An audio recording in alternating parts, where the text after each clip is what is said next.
Hey everyone, this is your boy Turns Out here. I've been shooting with the Canon C100 Mark II for a few shoots now, and I've acquired a Sony A6300 a while back ago.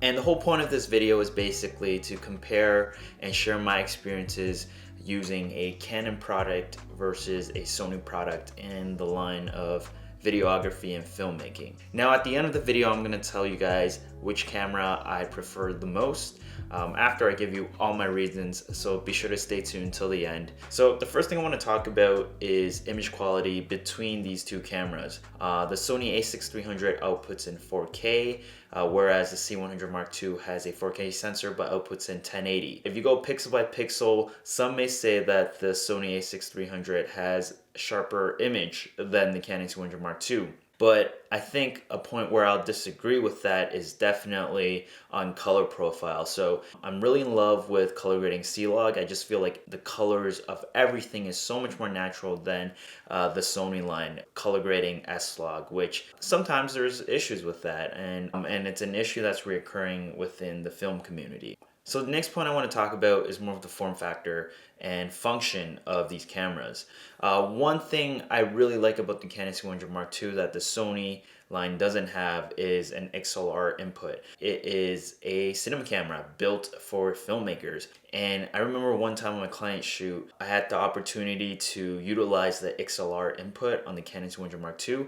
Essentially, I just hook up my shotgun mic onto a mic stand, and I don't need to hook a lav mic onto the subject. The video and audio feed is already synced together. You don't have to sync that in post, so that just saves on your workflow and speeds it up. Another thing I want to talk about the C100 Mark II, one of the pros is definitely the built-in ND filters. ND filters come in a lot more handier than I thought it would, especially when I shoot in daytime with the ND filters. I love having my aperture still wide open as much as I can and just slapping on a built-in ND filter of like 6 stops. And with the Sony A6300, you will probably have to purchase a ND filter that you have to screw on onto the lens, or you have to get an adapter of which you can apply that built-in ND filter kind of feature. Now, I've been giving a lot of points to the Canon C100 Mark II, but I just want to say very clearly that the Sony A6300 is winning a lot in this area. Its compatibility with gimbals. Anything on the Sony line is very light, very compact, and it's packed with a lot of quality.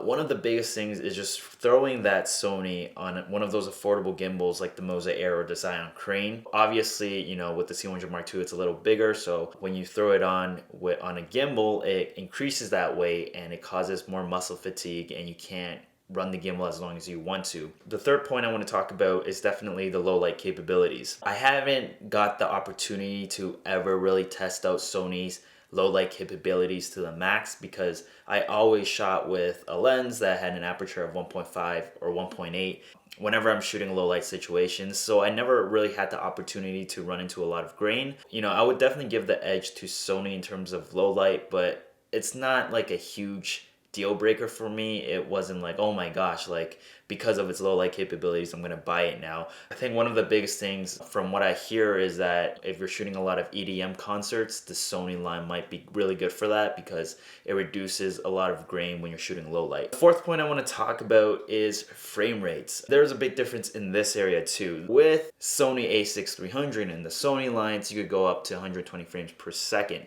which is actually pretty huge if you like shooting slow motion. I tend to find that I like shooting in slow motion sometimes. It adds a really cool effect, especially when you're shooting with smoke. There's limitations with what you can do with Canon in terms of frame rates. Now, which camera do I prefer more? Do I prefer my Canon C100 Mark II or do I prefer more of the Sony line?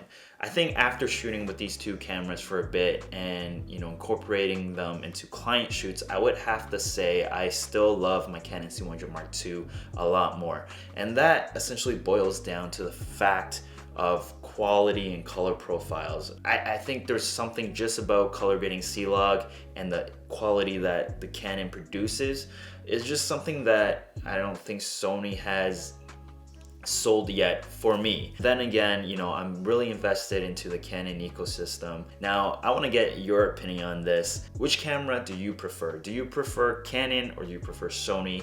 Let me know in the comments section down below. If you enjoyed this video and you're looking ways to help me out, make sure to like, comment, and subscribe. I definitely will make more of these videos. Hope you guys have a nice day. This is your boy, Terrence I, signing out. Peace.